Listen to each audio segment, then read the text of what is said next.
Hello, hello, hello. So I thought I'd talk about the Epstein files finally. And I don't know, man. I just call it the obvious files. I wonder how anybody is shocked and why anybody thinks of it as an abomination. I had written a book called um, Why Women Will Never Be Safe. All right. And in that book, there's a chapter on power. Now, remember, to reach a certain level of power, you need an equal amount of bad and an equal amount of good. Okay, whatever you do, anything, and the entire sum of power in this world has an equal amount of good and an equal amount of bad, no matter what you do. I exist, a chicken is dead. Okay, I exist, something is suffering. I am eating cashews, somebody's growing those cashews in Paraguay, and they have mercenaries over there protecting those cashews, ensuring that there's enough. I have milk, a cow is being tortured. I have grains, something has been killed for to get those grains. Okay. So just the fact that I'm alive, there is an equal amount of bad. Now, imagine uh someone at that level of power. Do you think he's not going to do an equal amount of bad? If he's doing a certain amount of good, either for himself or for other people, there is going to be some evil that he is going to do. Yeah. And I have an example for that. If you're going somewhere and you reach there 20 minutes before time, okay, let's say you started from the house late. Let's say you started 20 minutes late, then later than you should have left, but you yet reached 20 minutes before time. How did you manage that? Obviously you cut some signals, obviously you went beyond the speed limit, obviously you committed some level of crime.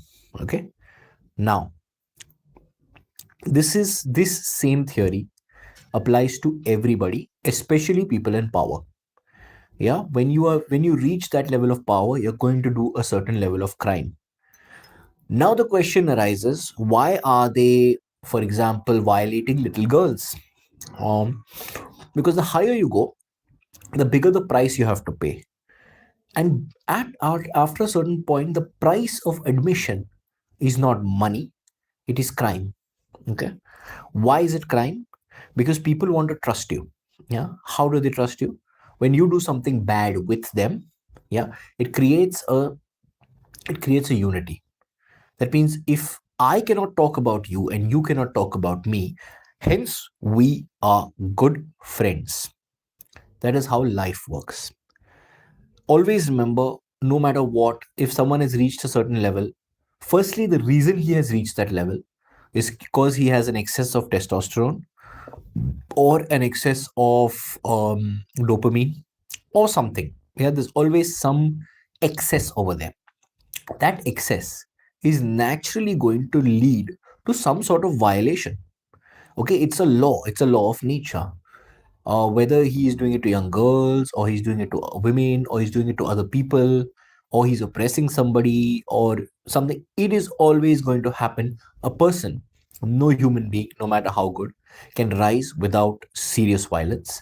And as you go higher, the violence gets more, and as you go even higher, the violence gets worse, more intimate, more dangerous. uh, and all of it is just a price of admission into a higher space. Okay, and sometimes into a better space. Like, for example, Che Guevara thought he was really doing good by killing a lot of people, but apparently later on, after he liberated the country, he destroyed the sugarcane farms in Cuba. So all of these are just, they are very, very obvious things, and I don't think anybody should be shocked by them. And there is only one way to eliminate all of this completely, is what I believe is ephilism. And if you don't want to eliminate it, then you have to create an equal society. And even that comes through violence. All right. So if you want to create a balanced and equal society, the people who are trying to reach the top have to be killed first. Okay. And I've always said that if you want to be heartbreakingly kind, you have to be bone breakingly strong. Yeah. That means even to be kind, truly kind, effectively kind, you will have to ensure that you break a lot of bones. You'll have to make sure that the people who are trying to get on top do not get on top. And at the same time, you have to ensure that you are not greedy enough to reach that top. Okay? Because all of this nonsense is just a competition. It's all a game in our heads. And yeah, I just hope you're okay. I've been talking to a few people over the past few days about the Epstein file. Some people have been really disturbed. Some have left Instagram, and I strongly suggest don't, because this is always how the world has been. It's just that in the Roman Empire it was more obvious, if you've seen Spartacus or whatever, and now it is less obvious. Yeah, but people were always abused, and the fact that we exist means people are abused. Unless we live in a jungle somewhere, even there somebody is being killed. Yeah. So unless we go back to a tribal society where we are still killing animals, where we are still killing trees, where we are still growing them for our pleasure, we minimize the damage, sure. Unless we do that, this kind of stuff is always going to happen. All right. That's it. That's what I wanted to say. So let's see. Said hi, said hi, said hi. I'm going to be a good person. You can be a good person, but be ready to do evil when it requires you to do evil. That is what all the scriptures have basically been saying. Am I a good person? Sure. But when it comes down to somebody who's in front of me who violates children, am I ready to kill him? Because that's also evil. Okay. You may think if it is good, but that's also evil. So when you are good, always have the propensity first to do evil. Because as I always say, it's one of my favorite quotes, you'd rather be a warrior in a garden than a gardener in a war. Okay, so first learn how to damage, first become an elephant. And when you become an elephant, then say, okay, I will not harm you. You cannot be a mouse and say, I will not harm you. Okay, it's like this you're talking about peace, you're talking about peace, yeah, but the name of your country is Botswana. You can't talk about peace because you do not have the propensity for violence. So it's the same logic. Yeah, it's like saying someone who messes with your girlfriend, you tell them, oh, like, I'm being peaceful now, but you don't have the capacity for violence. But if a 6'3" guy comes with this and he's like, see, I'm warning you for the last time, the warning will be taken seriously. So even if you want to be good, you have to have the propensity for absolute evil. And then when you choose to be good, then you will be respected. And then even other bad people will respect you. Om Namah Shivaya. Okay. Victory to Hulk, victory to Thor, victory to us, Superman. Power is only achieved through the threat of violence. Not only power, but even peace is achieved through the threat of violence. Is it okay to do bad for self growth? What kind of bad? The question is, what kind of bad? Very frankly, if you harm too many people, yeah, you're going to harm somebody always. But if you harm too many people for self growth, it's not self growth. And harm by, I mean, people actually weaker than you for fun. And I'll tell you why. Because it is going to delude your mind at some point of time, and then you're going to reach a point where you're so egotistical that you can easily be destroyed. Everyone is Everyone reaches that point. I mean, all of these people in the Epstein files, they don't really have a life, do they? They all pretend, oh, everything is hunky dory, but they are all crazy. They've completely lost their shit. They don't have a stable life. Elon is obsessed with trying to go to the moon for whatever reason, or moon or the Mars or whatever.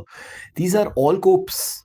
Okay, when you don't know what is going on with yourself, and you reach the point of power where you're violating women and can do whatever you want, you're always going to find a cope.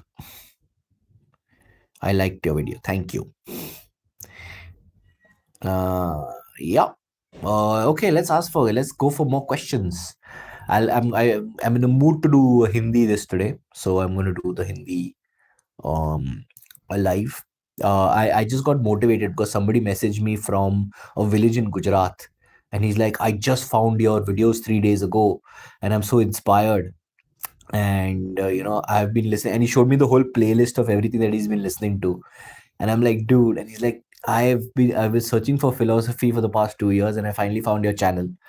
And and he of course listens to most of the Hindi. He's a laborer in a farm. And I'm like, whoa, I mean, what more does a man need, right? Rich people do insane stuff because they get bored with normal pleasures and comforts. Correct, correct, correct. That's also a part of it. But the ritualized way in which these people were doing it is is beyond just pleasures. Okay, it is a game that they are playing with each other to gain, essentially compromising photos and videos, and trying to gain power over each other. It was beyond just comfort and pleasure.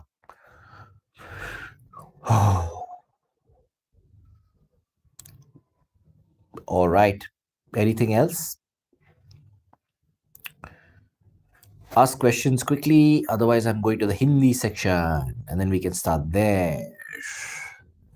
Film more in Haifa. Oh, yeah, sure. I will do that. It is a beautiful. It is a beautiful city. Is greed necessary for civilization to develop? Yes, for civilization to develop the way it is, it's all about greed. Because why would I want, every time I want something better, better, better, better, more, more, more, more? Where does it stop? The caveman lived until he was 30. Today we live until we are 80. When will we stop? 120, 150?